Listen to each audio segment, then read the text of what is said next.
개인적으로 옛날에 예비군 다닐 때 다른 건 다 귀찮은데 유일하게 사격은 오히려 기다려졌습니다.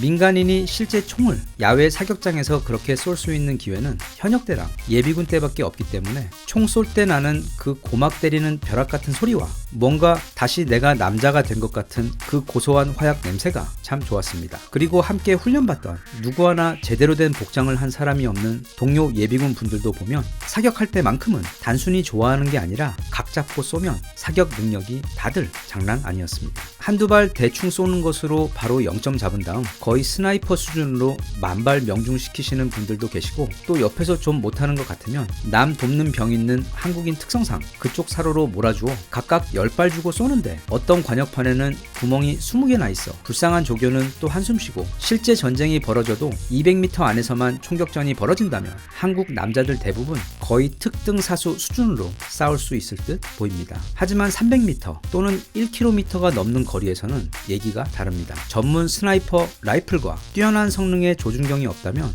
500m 이상은 아무리 슈퍼 예비군이라고 하더라도 맞추기 어렵습니다. 그런데 과거 한국 전쟁 때 어느 한국군 병사가 이 모든 걸 뒤집어버리고 또 그걸 지켜보던 미군 장교와 미군들이 기겁을 하던 사건이 있어 여기 소개합니다. 1953년 한국군과 중공군의 대치가 가장 치열했던 격전지 중 하나인 금성고지 전투에 참전했던 미 육군 7사단 소속 존 리차드 카펜터 소위의 회고록에 따르면 강원도 금성고지의 깊은 계곡을 사이에 두고 북쪽 중공군과 남쪽 연합군은 대치 상태에 들어가게 됩니다. 그들은 꽤 오랜 시간 대치 상태에 들어가게 되었는데 이 미군 장교는 매일 망원경으로 상대편 진지를 살펴보았습니다. 그런데 매일 보다 보니 한 가지 특이한 상황을 찾아냈습니다. 바로 상대 중공군의 지휘관으로 보이는 장교가 매일 아침 같은 시간에 같은 장소로 나와 매일 똑같은 행동을 하는 것입니다. 그 중공군 지휘관은 매일 아침 같은 시간에 벙커 밖으로 나와 연합군 측을 바라본 채로 쪼그려 앉아 똥을 누웠습니다.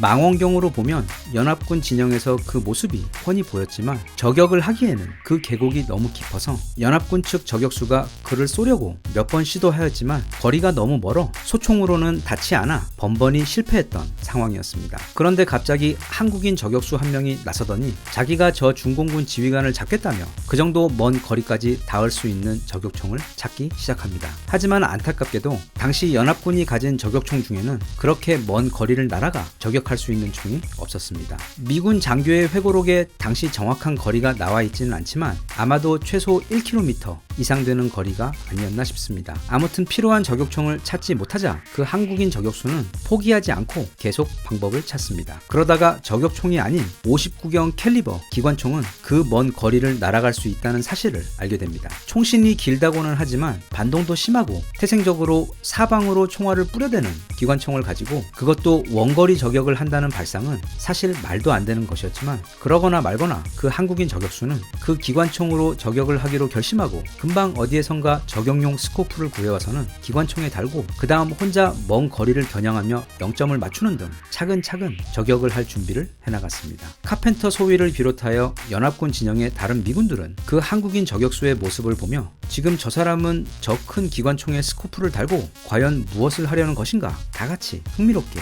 지켜보았다고 합니다. 그리고 다음날 아침이 밝았습니다. 카펜터 소위는 그날도 어김없이 망원경으로 상대 진영을 관측했고 그날은 또 바람도 매우 잔잔했습니다. 그리고 한쪽에서는 그 한국인 저격수가 벌써 일어나 저격용 스코프를 단 그 우스꽝스러운 59경 기관총의 위치를 잡고 거치대에 올려놓은 후 실제로 그 중공군 지휘관을 저격할 준비를 하고 있었습니다. 어제부터 쭉 그를 지켜보던 미군들은 과연 이 한국인 저격수가 저 기관총으로 이 깊은 계곡을 가로질러 그를 맞출 수 있을까 없을까를 두고 내기를 했습니다. 드디어 운명의 시간이 찾아왔고 그 중공군 지휘관은 그 전날과 똑같은 시간에 벙커에서 나와 일말의 의심도 없이 이쪽을 향해 쪼그려 앉았고, 바로 그때 스코프를 통해 줄곧 그의 동선을 따라다니던 한국군 저격수는 기관총에 방아쇠를 당겼습니다. 기관총의 총소리가 계곡에 울려 퍼지며 메아리 치는 사이 총알이 가슴에 명중한 중공군 지휘관은 그대로 앞으로 꼬꾸라졌습니다. 그 한국인 저격수는 그날 하루 종일 자신의 기관총을 메고 다니며 보이는 사람마다 자기 총과 그날의 저격을 자랑했다고 카펜터 소위는 회고록을 통해 전하고 있습니다. 있습니다. 한국 사람들이 활을 말도 안 되게 잘 쏜다는 것은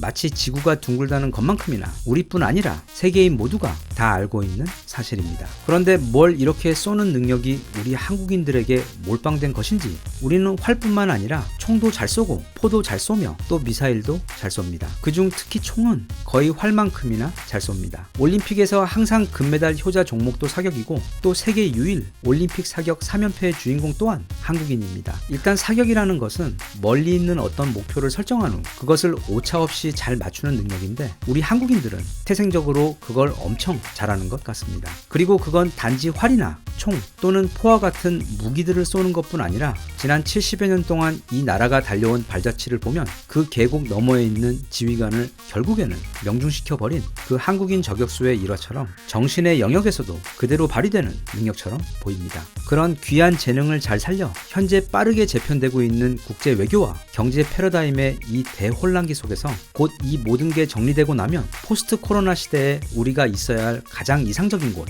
가장 이상적인 대한민국의 미래 자상을 마치 저격총에 조준경을 들여다보듯 신중히 잘 찾아 그걸 관역 삼아 계곡을 가로지르던 그 총알처럼 흔들림 없이 똑바로 날아가 명중시켜 그 미래를 꼭 이루었으면 좋겠습니다. 대한민국 만세. 감사합니다.